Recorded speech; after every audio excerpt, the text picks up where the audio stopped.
Oi, gente, bom dia, boa tarde, boa noite. Como é que vocês estão? Espero que vocês estejam bem. Meu nome é Lara Arruda, eu sou professora de Sociologia desde 2017, certo? Estou na equipe do Portal. Em 2018 fui coordenadora de Sociologia, ano passado fui coordenadora geral. E esse ano estou ocupando duas equipes como professora. Tanto essa equipe que eu estou nesse momento, né, que é a equipe de Sociologia, como também a equipe de Intertexto, certo? E agora eu vou deixar o nosso outro amigo se apresentar para vocês conhecerem ele. Olá, meu nome é Bruno, eu entrei na equipe de professor esse ano e boa madrugada também, né? Vai que alguém tá vendo de madrugada, não sabemos. Então, é isso, eu vou dar aula para vocês esse ano, espero que vocês gostem, de antemão, perdão por qualquer coisa, e é isso. A nossa aula, o tema da nossa aula de hoje é Marx, certo? Eu acredito que essa seja a terceira aula da equipe de Sociologia. Marx, para quem acredito que muita gente já ouviu falar dele, ou que já ouviu falar sobre comunismo, e todas as histórias que giram em torno do comunismo, certo? Tanto do fantasma do comunismo, tanto de que o comunismo vai acabar com a propriedade privada e acabar com a vida de todo mundo, que todo mundo vai pegar de todo mundo e que nada vai ser de ninguém. Enfim, todas essas estruturas, todas essas fake news, se é que a gente pode falar assim, né, Bruno? Que giram em torno do tema quando a gente fala sobre Marx. Então, eu espero que vocês estejam abertos para assistir essa aula. A gente vai procurar trabalhar numa estrutura de contextualização, ou seja, a gente vai apresentar quem foi Marx, o que ele fez, um pouquinho da história dele, de forma muito breve, assim como também vamos trabalhar os principais pontos dele realmente teóricos.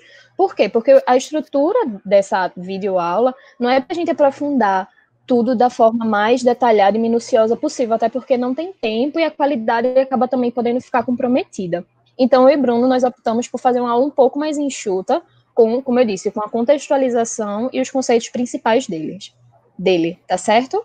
Bem, a gente vai começar a nossa aula. A gente vai colocar o slide aqui para poder começar a debater um pouquinho sobre esse autor tão famoso e tão polêmico, né? Marx e seus desdobramentos, né, teóricos. Quem foi ele? Marx foi um pensador do século XIX, certo? Onde ele teve como formação principal filosofia, mas não se ateve apenas a essa área de estudo para poder compreender realmente a sociedade. Marx estava muito mais preocupado em compreender diversos aspectos da vida humana, ou seja, então Marx perpassa pela filosofia, pela história, pela geografia, pela sociologia, enfim, ele é um teórico que contribui bastante para todas essas diversas áreas, certo?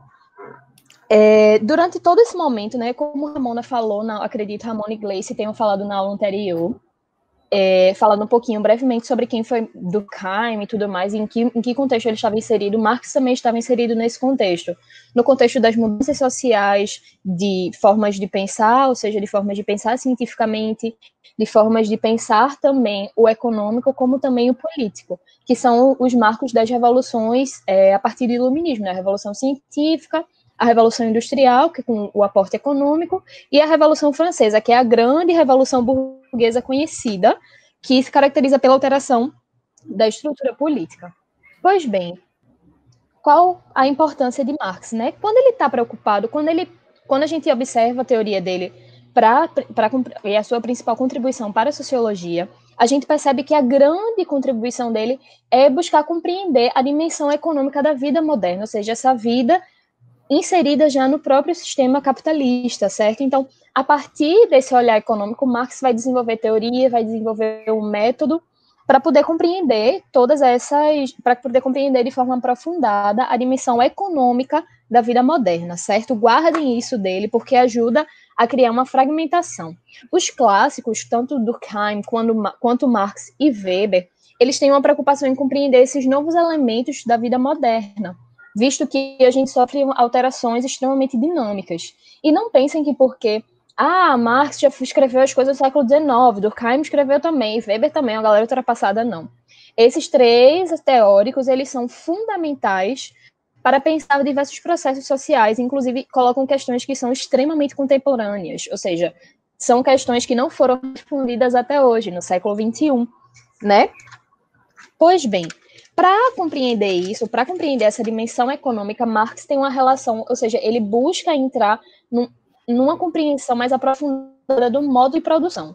Lara, você está falando do modo de produção capitalista, você está falando do modo de produção escravocrata, eu estou falando de modo de produção como um todo. Claro que Marx ele tem uma ênfase maior em buscar compreender realmente o modo de produção capitalista, mas para poder mostrar e exibir a estruturação dele, ele também retoma outros fazendo comparações, certo? Mas essa comparação ela não vai estar presente necessariamente nessa aula de forma mais aprofundada. A gente preferiu se ater a mostrar como essa estruturação no modo capitalista realmente acontece, certo? Ou seja, a compreensão do modo de produção da vida material, ela vai condicionar, ou seja, a estrutura de matéria, a disposição de matérias vão estruturar a vida social como um todo, seja ela política, econômica, intelectual, cultural, ideológica. As sociedades, elas vão se transformar a partir do modo de produção, realmente, certo? Como eu disse, isso não se atém só ao sistema capitalista, isso também se refere aos modos de produção anteriores. No próximo slide, a gente já vai poder encontrar que Marx ele busca compreender a sociedade através da construção material, ou seja, a matéria, a construção da matéria, por exemplo, piloto, ela vai indicar para Marx, marca-texto, ela vai indicar para Marx em que momento histórico e que tipo de tecnologia a sociedade humana chegou, certo? E isso é muito importante a gente entender por quê. Em momentos muito antes da produção capitalista, Marx está preocupado em entender como se surgem as necessidades, o processo de satisfação, o processo de abundância, como também o processo da própria divisão de bens, que são os bens materiais. Então, antes disso tudo, Marx ele vai procurar compreender quais foram as necessidades humanas, ou seja, como as matérias, como as ferramentas e técnicas foram colocadas a favor ou não da produção da necessidade humana. Calma que lá na frente isso vai fazer um pouco mais de sentido, mas escuta com calma. Ou seja, ele vai buscar compreender o que é que a gente estava precisando, quais eram as necessidades humanas básicas, como comer, dormir, ter um lugar para se esconder de alguma caçada, de algum bicho, se proteger de alguma tempestade ou de alguma seca muito grande, né? E lembrem, disso que eu estou falando é muito mais num contexto primitivo.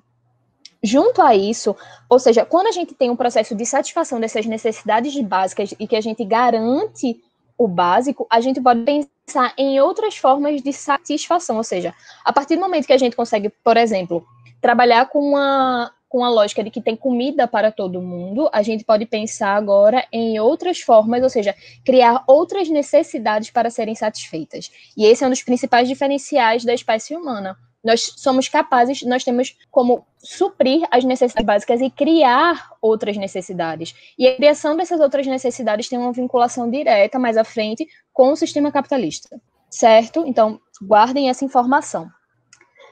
Então, justamente por buscar essa necessidade de satisfação, a partir do momento que a gente tem essa satisfação humana, a partir do momento que a gente consegue satisfazer todo esse processo, todas essas necessidades e criamos também outras necessidades para serem satisfeitas, a gente precisa pensar em novas ferramentas e técnicas para a produção humana de bens materiais, certo? Então, a matéria vai mostrar o desenvolvimento.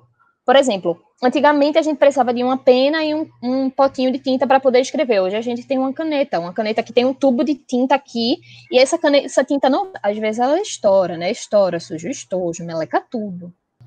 Então, a partir disso, a gente consegue observar que se a gente consegue suprir determinadas demandas que eram básicas, a gente começa a ter uma abundância de determinados produtos, como ele a alimentação. A alimentação é um fator, é uma coisa que a gente pode observar muito bem contemporaneamente.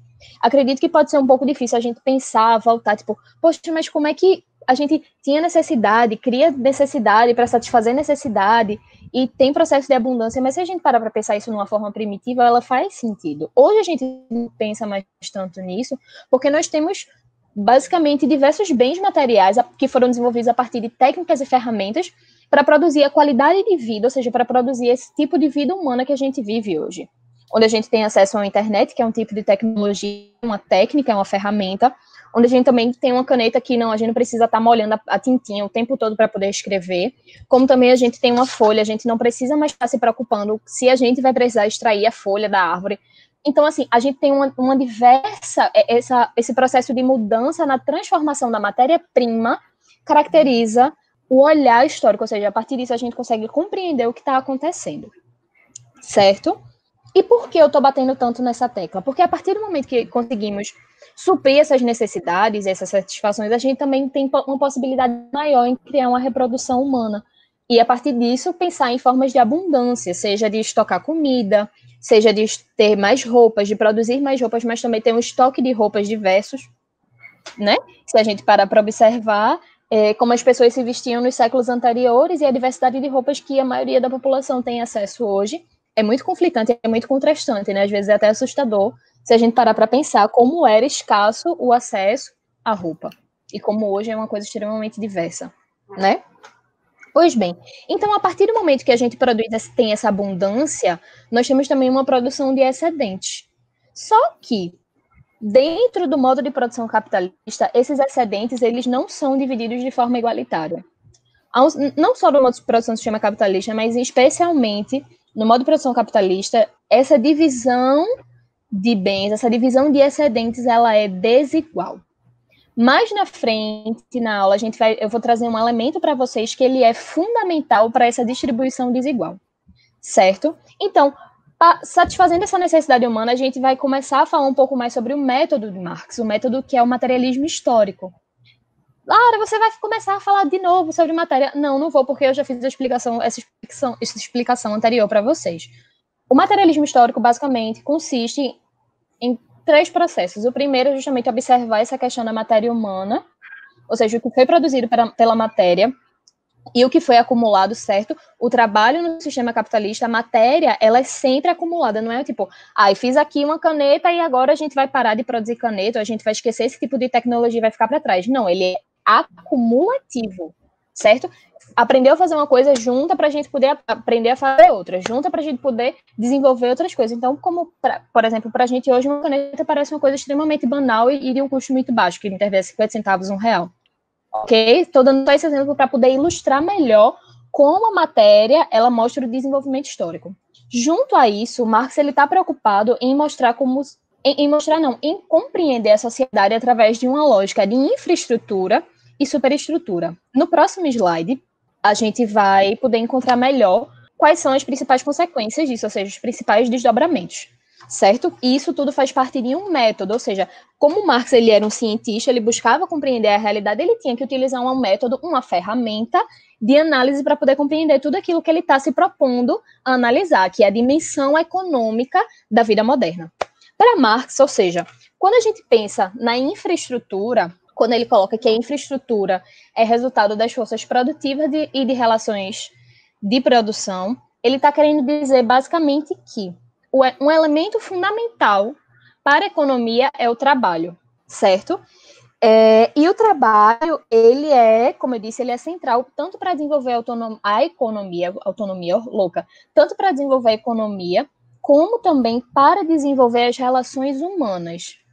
Então, a infraestrutura, que é a base da sociedade capitalista, visto que o trabalho é o que dá pilar, o que dá estrutura, que fomenta, que dá corpo à economia, o trabalho está na base, e o que está acima é uma superestrutura, infraestrutura e superestrutura. Como o trabalho ele é a base da economia, ele é a base da sociedade, consequentemente vai haver uma divisão dentro disso, certo? Quem trabalha em determinado campo e quem detém esses meios de produção. Eu não sei se vocês lembram, mas...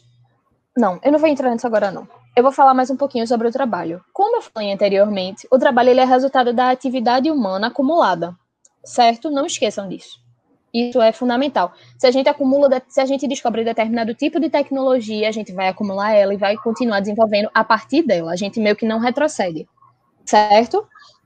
E o trabalho para Marx, ele é composto por 2 dimensões. Ele é composto pela dimensão da relação entre homem e natureza, como também pela dimensão do homem com o homem, o indivíduo com o indivíduo, que são as relações sociais, ou seja, as relações de produção. As forças produtivas, elas são resultados da matéria-prima desprendida, ou seja, da matéria-prima utilizada, por exemplo, plástico, junto com os meios de produção, ou seja, as ferramentas e as técnicas para aquele determinado tipo de trabalho, e o trabalhador. A gente tem 3 elementos que constituem essas forças produtivas. Junto a essas forças produtivas, nós temos também a relação homem com homem, ou seja, a gente vai começar a desenvolver relações sociais em torno da disposição que você se encontra no trabalho, certo? Então, as relações de produção nada mais são que as relações sociais estabelecidas dentro desse trabalho. Elas são as interações definidas no processo da divisão de trabalho. Mas, Lara, me diz uma coisa, como é que ocorre, então, essa divisão do trabalho, né? Já que, pelo que Marx está falando, ela é quase que um elemento de definição de onde você vai estar ocupando essa estruturação. Então, eu não sei se vocês lembram do elemento-chave que eu tinha dito logo no início da aula, na parte em que eu falo sobre excedentes e distribuição desigual. Nesse momento, esse elemento-chave, ele aparece, ou seja, ele é caracterizado pela propriedade privada. O que é propriedade privada, meu anjo? Qual é o impacto dela, na verdade? Porque vocês são pessoas extremamente inteligentes, acredito que vocês têm uma breve noção sobre isso. Então, a propriedade privada é basicamente quem detém um meio de produção, quem detém uma posse e quem não detém uma posse. Eu, Lara, tenho um exemplo, ok? Um exemplo para poder ajudar vocês a pensarem melhor. Essa caneta é uma propriedade privada, ela é minha.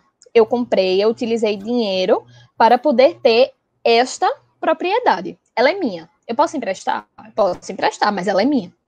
Certo? Eu detenho ela. Eu não detenho, mas assim, em relação a... Isso é só um exemplo para vocês entenderem o que é propriedade privada, ok? Mas para Marx é uma relação muito mais complexa, né? Afinal, a gente está falando de economia, nós estamos falando de forças produtivas, de relações de produção, então não é algo tão simples, tão mastigadinho quanto ter uma caneta, né?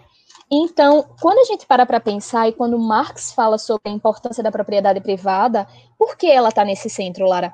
Porque ela vai definir as pessoas que detêm os meios de produção. Tá, Lara, assim, nas indústrias e quê? Bora pensar hoje numa indústria gigante, são o quê? São empresas como a Kraft, que é uma empresa de alimentação e que detém várias outras relações com outras empresas. É a Nestlé, empresas de comida, ou seja, a Sadia. A Sadia é uma empresa, Madeiro, pessoas que produzem plástico, ou seja, são as pessoas que detêm os meios para produzir aquilo. As ferramentas e técnicas se concentram com elas, certo? Pensem isso numa estrutura mais simples. Não vamos pensar agora em microempreendedor, empreendedor liberal, vamos pensar nessas relações um pouco mais simples, porque aí depois a gente tem uma liberdade maior. Quando a gente entende o básico, a gente consegue partir para pensamentos mais complexos, certo? Então vamos dominar o básico do que Marx está falando agora.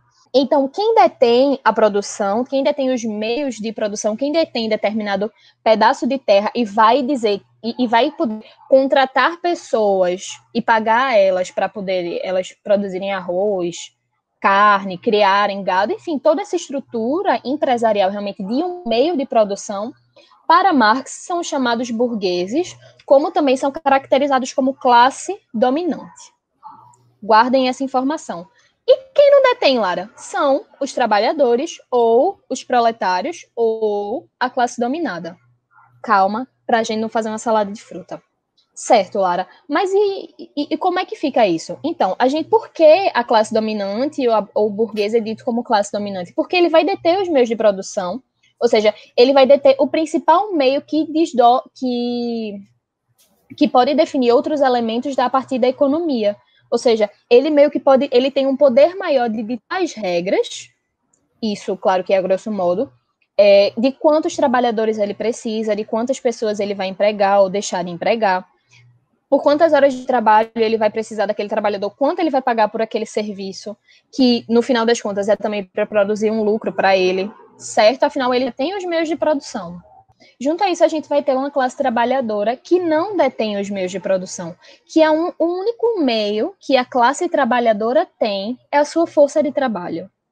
Como assim força de trabalho, Lara? Seja essa força de trabalho braçal, seja essa força de trabalho de estar trabalhando em caixa de supermercado, seja essa força de trabalho de estar trabalhando em casas de pessoas, né, que é a empregada doméstica, ou seja, sejam esses trabalhadores que não têm outra coisa a não ser a força de trabalho. Ah, mas e as pessoas que têm educação? Elas também são trabalhadoras, fazem parte do proletário, mas elas são outro tipo, elas ocupam outro tipo na posição, na divisão do trabalho social, certo? Então, a partir disso, a gente vai ter uma estratificação social, onde vai colocar em camadas invisíveis. Eu acredito que elas não sejam tão invisíveis assim. Se a gente olhar direitinho para a sociedade, a gente vê. Mas a gente vai ter essa divisão de camadas. A gente vai definir quem é proprietário e quem não tem. Essa é a primeira grande divisão de classes, certo? A classe dominante e a classe dominada. E dentro disso nós vamos ter os estratos. Vão ter os mais ricos, os mais pobres, e como eles vão viver, e quais vão ser as relações sociais definidas a partir disso. Porque as relações sociais, lembrem, elas se definem a partir das relações de produção. Então, para ficar mais claro, eu vou dar um exemplo. Uma pessoa que vem de uma origem humilde, que trabalha como, por exemplo, operador de caixa no supermercado, dificilmente, eu não estou falando que isso é uma coisa impossível, nem colocando isso como algo determinista, mas dificilmente ela vai ter um núcleo social de relações sociais de pessoas que detêm os meios de produção, ou seja, de pessoas ricas. Dificilmente. Assim como pessoas ricas dificilmente terão laços sociais, convívios sociais com pessoas que são mais pobres. Lara, isso é uma regra? Não. Existem as exceções, claro, mas se a gente observar com calma realmente na sociedade, ou até naquela própria novela Fina Estampa, como se desenham essas relações sociais, os gostos de classe, os estilos de vida, o estilo de consumo, os bens materiais que aquela pessoa tem ou deixa de ter. Muitas vezes a gente tem uma classe trabalhadora que não tem nem o mínimo, que não tem acesso a uma casa, uma moradia de qualidade, que não tem acesso a um saneamento básico de qualidade, não tem acesso, não tem nem a certeza de ter comida ou passagem todos os dias. É desse tipo de estratificação e desigualdade da distribuição de bens que a gente está falando. Porque se eu detenho determinada coisa, eu não vou querer dar meu excedente para todo mundo. Eu não vou querer dar o excedente da minha produção assim, de graça. Eu vou vender, porque eu quero gerar um lucro. Afinal, isso é o sistema, é a lógica do modo de produção capitalista, que Bruno vai falar um pouquinho mais à frente, como se estrutura esse lucro. Para além disso, então, só para a gente fechar, a propriedade privada é um elemento principal, é o principal responsável pela divisão das classes sociais, porque elas são frutos, as classes sociais são frutos das relações estabelecidas no processo de produção, ou seja, são frutos dessas relações estabelecidas na infraestrutura. Certo, Lara? Mas se a gente tem uma infraestrutura, o que é a superestrutura? Né? A superestrutura, para Marx, ele faz questão de ressaltar que são os outros elementos que eles são criados para manter a classe dominante no poder, ou seja, a política, o Estado, a ideologia, a cultura e outros tipos de relação, eles são voltados para manter a classe dominante no lugar dela, para garantir os direitos dela. Ou seja, o Estado, por exemplo, eu não vou trazer exemplo de todos, tá? Até porque a ideologia, Bruno também vai desenvolver um pouquinho mais à frente. A ideologia, o Estado, ele é um instrumento criado, eu estou lendo aqui a anotação que eu fiz para a aula, certo? Só para ter a conceituação bem definida. É um instrumento criado pelas classes dominantes para garantir o domínio dos dominantes pelos dominados, ou seja, garantir o domínio da classe dominante pela classe dominada, que são os trabalhadores. Junto a isso, por exemplo, Lara, me dá um exemplo dessa dominação. A gente pode pensar na criação das leis e das regras, que são feitas para garantir a manutenção dos interesses da classe dominante. Ou seja, se uma pessoa hoje, existem vários exemplos, elas são presas por roubarem, por exemplo, um pacote de biscoito para se alimentar, geralmente pessoas em condições de vulnerabilidade social que não detêm nada. Muitas vezes não tem nem acesso, não tem nem como vender a sua força de trabalho, moradores de rua e tudo mais. Muitas vezes, entendo, eu não estou colocando isso como uma coisa determinante não, tá, gente? Eu não estou falando que todo morador de rua vai roubar, que isso, e nem fazendo juízo de valor em cima disso, eu estou trazendo um exemplo. Por favor, não distorçam esse exemplo, tá certo? Então, a partir do momento que a gente tem uma lei que fala que é proibido roubar coisas, se você não tiver, é proibido você pegar uma coisa, mesmo que esteja em estoque, em abundância no supermercado, porque eu não tenho dinheiro, eu vou estar inferindo a propriedade privada do dono do supermercado ou o dono que forneceu aquela mercadoria, certo? Então, são leis, são alguns mecanismos, isso eu trouxe esse exemplo do roubo, porque eu acho que ele é um exemplo muito claro de como a propriedade privada funciona dentro desse circuito do modo de produção capitalista contemporaneamente, certo? Como também existem outras diversas regras, como acesso à educação de qualidade, né? Ou seja, você só vai poder entrar na escola privada se você tiver dinheiro para poder pagar. Se você não tiver, você não entra. Por isso também a importância de ter um sistema público, porque se a gente não tem condição de promover garantias básicas como saúde, educação, a gente está fazendo o quê? A gente está só continuando a produzir essa força de produção excedente, ou seja, essa massa de mão de obra, ok? Esse excedente, esse exército de mão de obra reserva que Marx fala.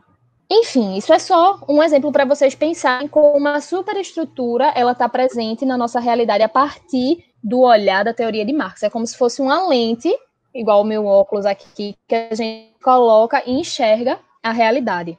Ok? Então, a história, eu trouxe 2 citações, certo? Só para a gente relembrar e poder fechar melhor isso. Basicamente, que a história ela é fruto do trabalho humano, são citações de Marx, e que para se entender uma vida em sociedade é preciso acompanhar a evolução das suas forças produtivas. Pois bem, eu queria saber se vocês já lavaram as mãos, né? Disso tudo, a Lara está aqui falando, tudo mais, já usaram o álcool gelzinho? Porque, né, tem o coronavírus por aí, então, se não lavou as mãos, amado, tá aí, dá uma lavadinha nas mãos, vamos se cuidar para isso tudo também passar logo, né? Vamos pensar em coletivo e agir em coletivo para que tudo isso passe. Não esquece de lavar a mãozinha. Lembra da Cardi B falando coronavírus? Enfim, eu coloquei isso só para distrair. Se vocês não riram, vocês que lutem. Eu tô brincando, eu não sou grossa assim, não, tá certo? Tu passa o próximo slide, por favor, Bruno.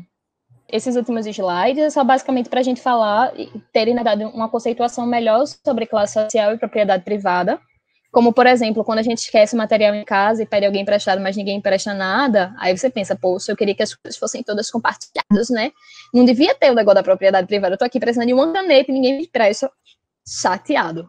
A gente tem aqui um meme da Barbie fascista, né? Eles são ótimos, acho que esses memes estouraram ano passado. E no momento que ela coloca aqui, eu prefiro ser revistada a cada esquina do que ser assaltada. Isso é um tipo de difusão ideológica, propagada pelo Estado, propagada pela ideologia, pela cultura de que a gente prefere muitas vezes não perder a nossa propriedade privada do que, por exemplo, a privacidade. Então, a propriedade privada, só para lembrar, ela é o principal definidor de classe social, como também desigualdade social, quem vai ter acesso a bens e quem não vai ter. Pois bem, proprietários, não proprietários, só para a gente fechar. Eu adorei esse meme. Só para a gente fechar, para vocês lembrarem desse principal conceito que são os burgueses e os proletários para Marx, certo? Burgueses são quem detém os meios de produção, proletários não detêm os meios de produção, não são proprietários, ou seja, tem a classe dominante e a classe dominada. E a classe social, a minha classe social, pelo menos, é a que espera passar a Páscoa para poder comprar os ovos quebrados que sobraram na prateleira do supermercado. A gente não tá podendo nem comprar nada, né? Agora, ultimamente, nesse período de quarentena. Mas isso mostra, esse meme também mostra a dificuldade ou a facilidade aos bens de produção, certo? Que é o que? Matéria. Então, se a gente observa a matéria, observa tudo que se tem enquanto excedente ou deixa de ter, a gente consegue observar o período histórico disso, a partir do materialismo histórico, que é o método marxista. Uma outra característica que Marx chama atenção para o modo de produção capitalista é que é uma relação de exploração e alienação, certo?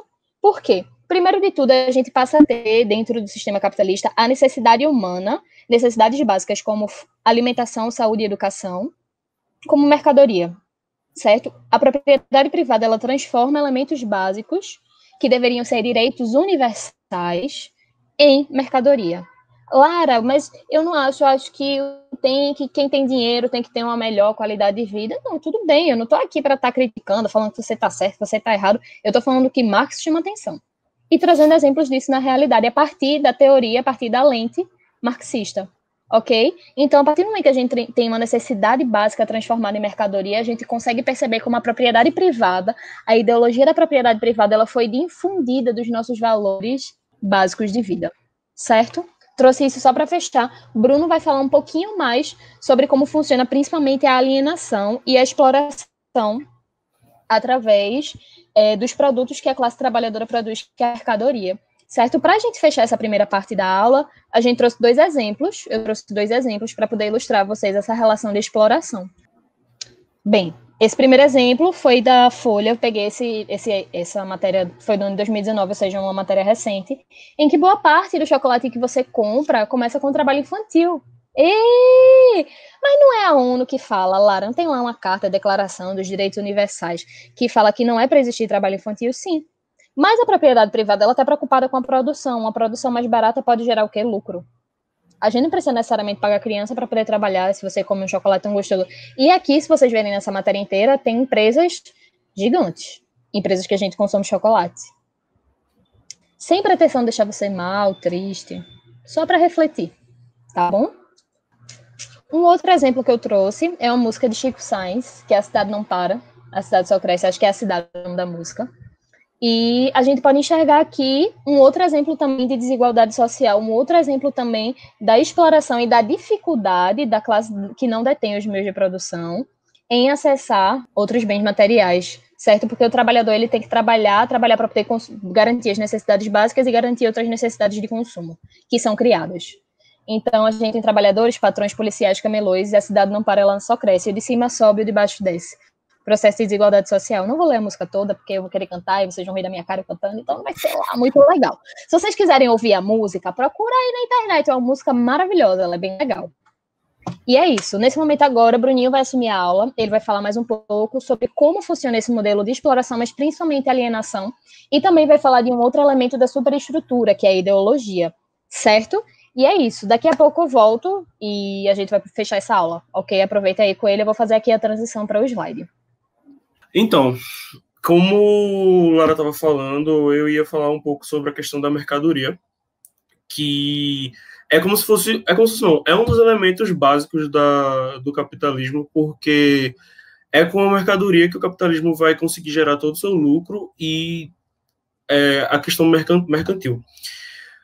A ideia é que, assim, a definição da mercadoria, Marx ele vai definir a mercadoria como um objeto externo, ou uma coisa que, por suas propriedades, satisfaz necessidades humanas, seja qual for a natureza. Então, beleza, mas o que é que isso quer dizer? A mercadoria, ela pode ser definida como qualquer coisa que é produzida para a venda, no sentido mercantil mesmo da coisa. Então, qualquer objeto ou coisa que possa ser produzida no sentido mercantil, com o objetivo de venda ou de obtenção de lucros, ele pode ser considerado mercadoria. Aí fica a questionamento, por exemplo, quando a gente pensa em mercadoria, a gente pensa em coisas palpáveis, como caneta, roupa, lápis e etc.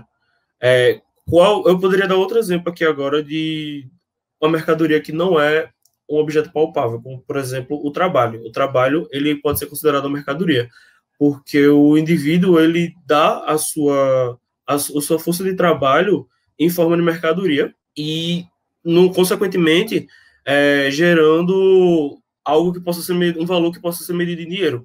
Então, basicamente, a mercadoria pode ser considerada tudo que, de alguma maneira, possa ser reduzida ao valor e medida em frações de dinheiro. Espero que tenha ficado claro.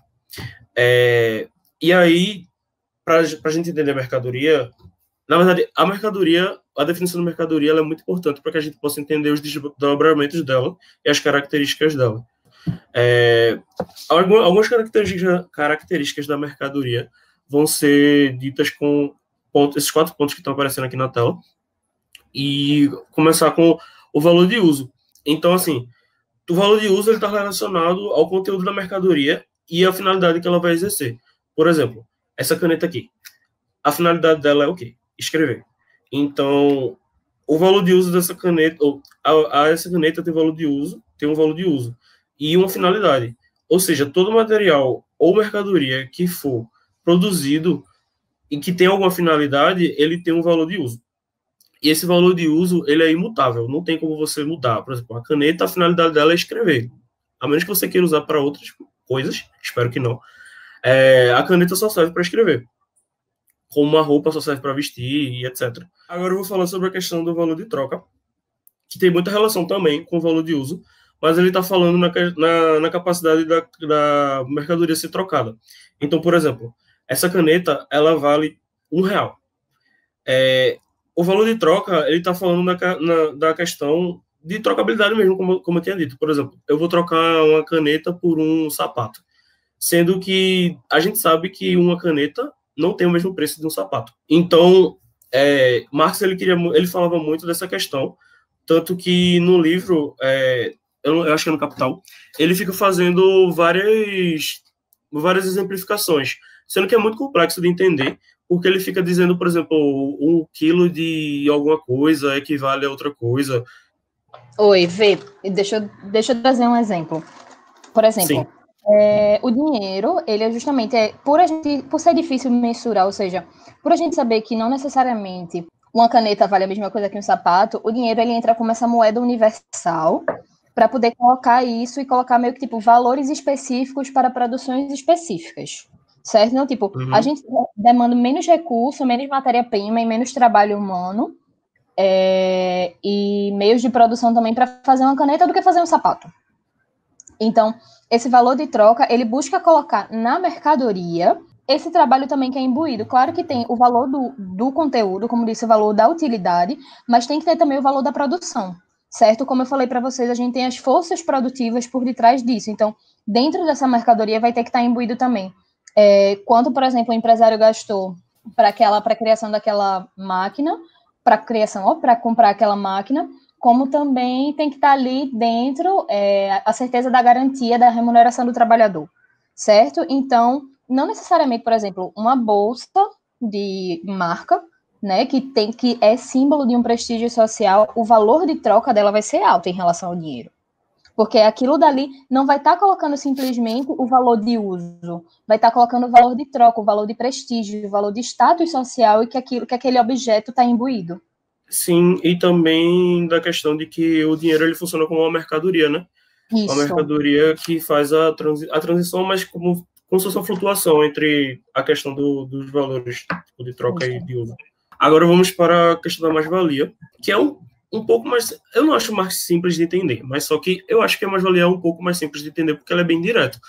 A mais-valia é o tempo, a quantidade de dinheiro expressa em salário que o trabalhador recebe ao final do dia de trabalho, sendo que essa quantia ela não é efetivamente proporcional ao tempo que ele trabalha. Por exemplo, o trabalhador ele não constrói, mas produz um monte de camisa, e para cada camisa que ele produz, ele recebe R$1, sendo que o patrão dele vende a camisa por R$50.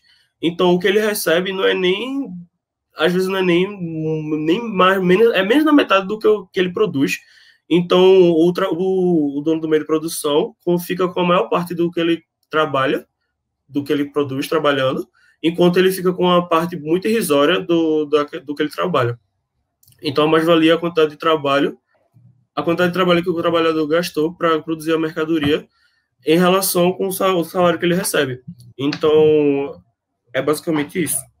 E o lucro, o lucro tem muita relação com a mais-valia também, porque, por exemplo, o que o dono do meio de produção ganha em cima do que o trabalhador produziu e em cima do que ele vendeu e sobrou, depois que o trabalhador faz o seu trabalho, o dono do meio de produção pega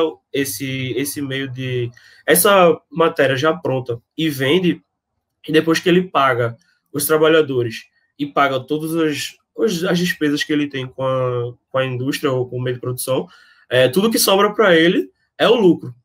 Então, aqui, o fruto do trabalho não paga o trabalhador. Ou seja, tudo aquilo que o trabalhador deveria receber de acordo com o trabalho que ele exerce e não recebe e fica para o patrão, é chamado de lucro. E, consequentemente, exploração do trabalhador. Certo. Outro conceito de Marx que é muito relacionado com a questão do trabalho e, consequentemente, também de mercadoria é a alienação. E, para Marx, a alienação ela tinha três dimensões separadas, claramente, que vão falar do seguinte. A primeira é que a não identificação do trabalhador com o trabalho que ele exerce. Porque ele tem conhecimento de que o que ele está produzindo não vai voltar diretamente para ele. Então, ele não se sente identificado com aquilo que ele está produzindo. Ele está construindo um carro, mas ele sabe que, muito provavelmente, ele não vai conseguir esse carro para ele. Então, ele está construindo uma coisa, produzindo uma coisa que, no final, não vai voltar diretamente para ele, e muito menos indiretamente. Todo o processo de produção vai diretamente para o patrão e para as pessoas que vão consumir esse produto final. A segunda dimensão é que o trabalho ele é apenas um meio de sobrevivência. Então, o trabalhador está lá fazendo na sua linha de produção, construindo a sua matéria, a mercadoria para o pro patrão, mas só que é nada mais do que um meio de sobrevivência. Ele está ali porque ele precisa de um salário para poder alimentar a família dele e, consequentemente, sobreviver. Isso eu falei agora há pouco, perto de acabar minha aula, que é justamente a transformação que o sistema, o modo de produção capitalista faz com a sobrevivência. Ela transforma a sobrevivência em mercadoria, ou seja, a gente precisa trabalhar, ter dinheiro para poder garantir a própria sobrevivência. Se a gente não faz isso, se a gente não transforma esse trabalho, se a gente não se coloca a favor desse trabalho, dentro dessa sobrevivência, a gente morre. Fica sem comida, sem acesso à comida, educação, a tudo. E aí, eu estava vendo um vídeo, enfim, sobre essa questão, e ele estava dando, ou a pessoa estava dando um exemplo de que é como se, quando o trabalhador sai do trabalho, ele vai para meios de diversão, e nesses meios de diversão, ele se sente ou fica aparentemente mais feliz do que quando ele está no meio do trabalho, no meio do expediente de trabalho dele, porque ele só está no meio do expediente de trabalho dele porque ele precisa de um meio de subsistência. Então, só uma paralelozinho assim. E o terceiro ponto dessa dimensão é a fragmentação do trabalho dentro do capitalismo. Então, eu trouxe esse GIF do filme Tempos Modernos, de Charlie Chaplin, porque foi a primeira coisa que me veio na cabeça, mas eu acho muito interessante também, porque ele mostra a questão da linha de produção, onde cada um tem a sua função, e cada um exerce a mesma função sempre. Então, por exemplo, um aperta o parafuso, enquanto o outro, sei lá, bate no parafuso, etc. E é como a gente sempre ouve quando vai falar dessa questão desses assuntos, assim, tipo da caneta, que uma pessoa bota tampa, outra bota carga, e etc. Então, isso faz com que o trabalhador, de certa forma, fique alienado, porque ele produz uma coisa que ele nem sabe para que serve, e ele não sabe os outros processos dessa etapa de produção da matéria-prima, da mercadoria, no caso. Então, essa fragmentação, segundo Marx, é como se fosse uma das consequências da alienação dentro do capitalismo. E aí vem a questão da ideologia, como a Lara falou um pouco antes, como o instrumento de garantia de domínio mesmo da classe dominante sobre a classe dominada. Então, por exemplo, muito da questão do que ela estava falando também do chocolate.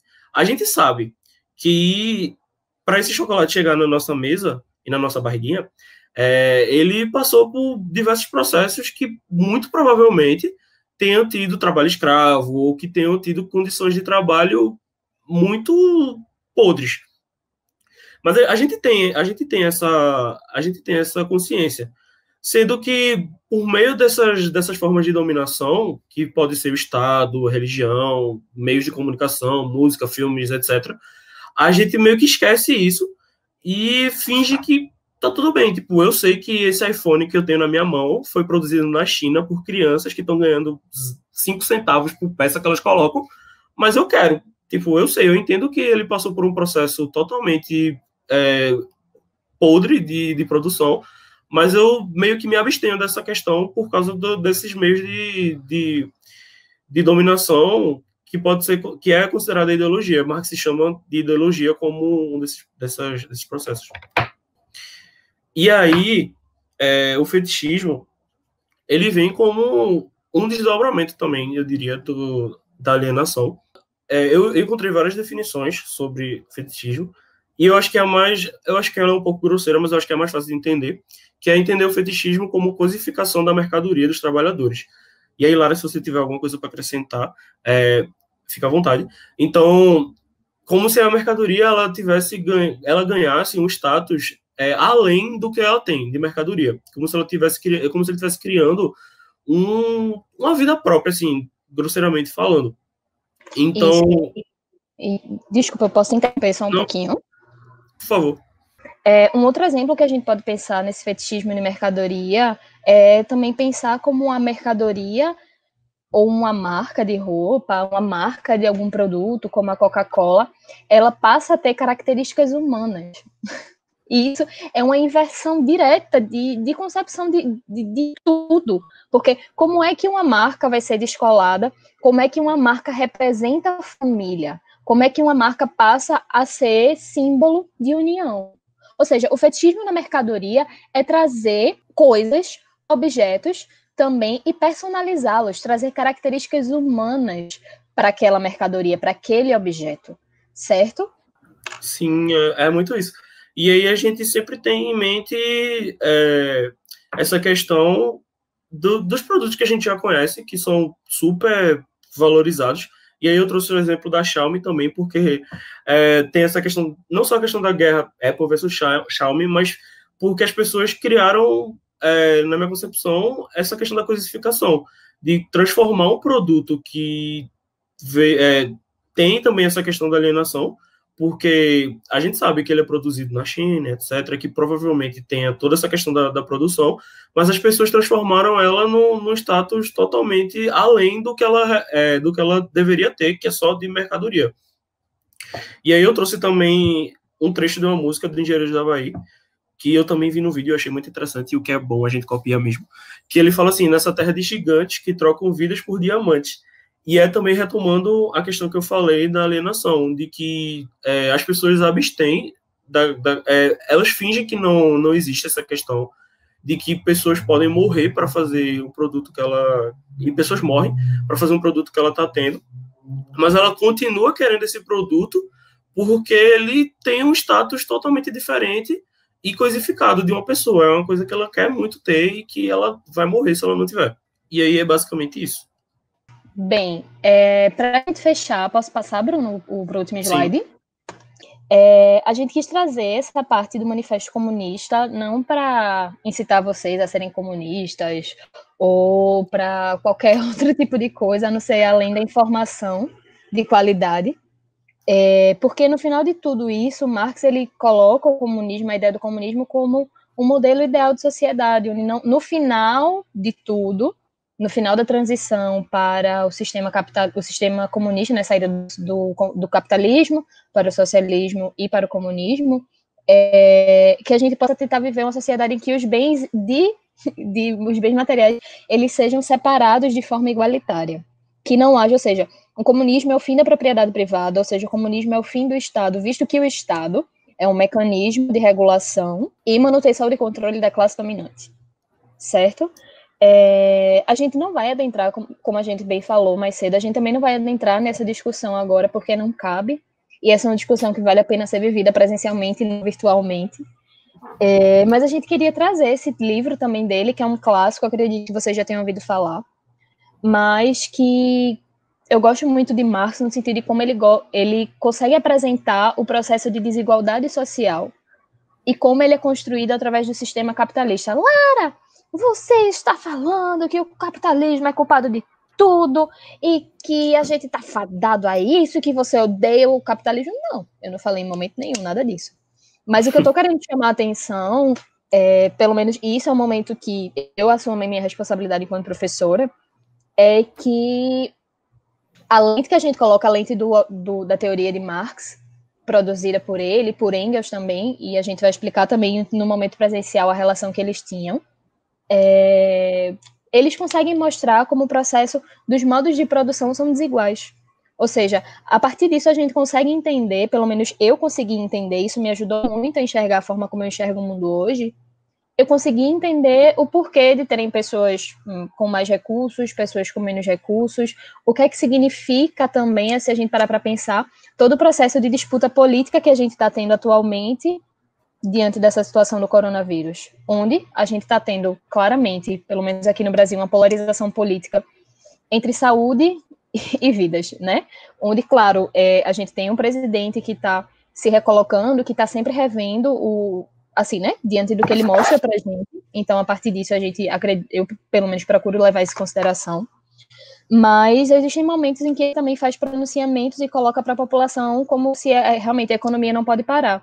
E tudo bem, assim, tudo bem no sentido irônico, tá? Porque se a gente observar Milão teve essa mesma lógica e é a cidade da Itália que mais está tendo mortos.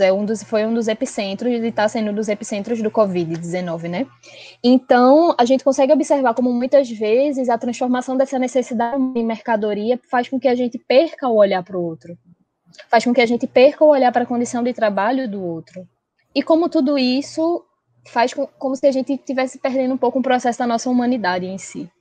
como é difícil, já é difícil a gente enxergar o outro, se colocar no lugar do outro, pensar o outro, pensar o coletivo, e o quanto essa sociedade individualista, mercadológica, transformou a nossa capacidade de olhar coletivamente ou de não olhar coletivamente, né?